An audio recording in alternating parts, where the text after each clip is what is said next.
सिद्धार्थनगर जिले के लोहिया कला भवन में नारी शक्ति वंदन कार्यक्रम का आयोजन किया गया, जिसमें मुख्य अतिथि के रूप में जिला पंचायत अध्यक्ष शीतल सिंह मौजूद रही। सांसद जगदम्बिका पाल के नेतृत्व में यह कार्यक्रम आयोजित किया गया। कार्य में भाजपा की जिलाध्यक्ष कन्हैया पासवान समेत महिला मोर्चा की पदाधिकारी मौजूद रही। इसके अलावा सैकड़ों की संख्या में क्षेत्र महिलाएं शामिल हुई। कार्यक्रम में सांसद ने मुख्य अतिथियों का जोरदार स्वागत किया। सभी प्रमुख अतिथियों ने नारी शक्ति वंदन को लेकर सभी को संबोधित किया और सभी सरकारी योजनाओं के बारे में जानकारी दी।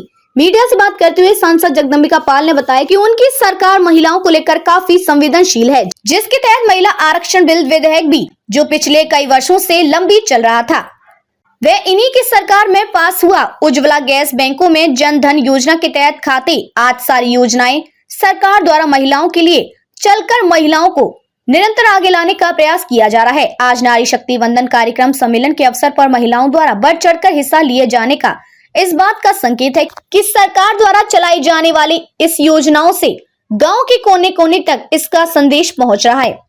आज सिद्धार्थनगर में भारतीय जनता पार्टी के द्वारा और हमारी सरकार नरेंद्र मोदी जी के नेतृत्व में देश के उस लोकसभा में 37 वर्षों से जिसकी प्रतीक्षा थी, मांग थी, 50% महिलाओं की जो आबादी थी कि उनका भी देश की विधानसभाओं में, लोकसभाओं में भी आरक्षण हो, उस काम को दुनिया के सामने पहली बार भारत के यशस्वी प्रधानमंत्री नरेंद्र मोदी जी ने किया और वो ऐतिहासिक बिल सर्वसम्मत से पास हुआ लोकसभा राज्यसभा से।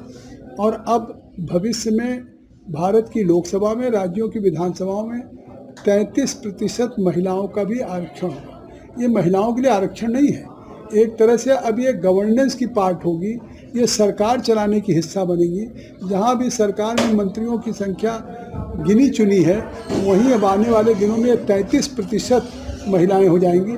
तो मुझे लगता है कि पहली बार भारत में इस तरह से महिलाओं के सशक्तिकरण की दिशा में या विमेन एम्पावरमेंट में जो मोदी जी प्रधानमंत्री बनने के बाद, चाहे प्रधानमंत्री जन धन का खाता खुलवाया हो, चाहे प्रधानमंत्री जी ने जिस तरीके से उन्होंने घरों में उज्ज्वला का गैस का चूल्हा दिया हो, सौभाग्य का बिजली का कनेक्शन दिया हो, प्रधानमंत्री आवास दिया हो, या जिस तरीके से उन्होंने टॉयलेट दिया, तो ये विमेन को एक लगातार एम्पावर करने की बात थी।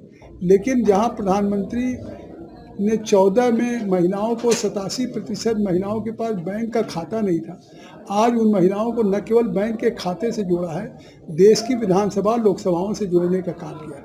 यह ऐतिहासिक और क्रांतिकारी विधेयक है। उसी के उपलक्ष्य में सिद्धार्थनगर तथागत गौतम बुद्ध की धरती पे आज ये महिलाओं का उस विधेयक के पारित होने के बाद नारी शक्ति का एक अभिनंदन था। आपने देखा कितनी बड़ी संख्या में ये महिलाएं आई हैं। ये इस बात को साबित करता है कि भारत में भविष्य में भारत की प्रगति में, आत्मनिर्भर भारत बनाने में भारत की महिलाओं की महत्वपूर्ण भूमिका होगी।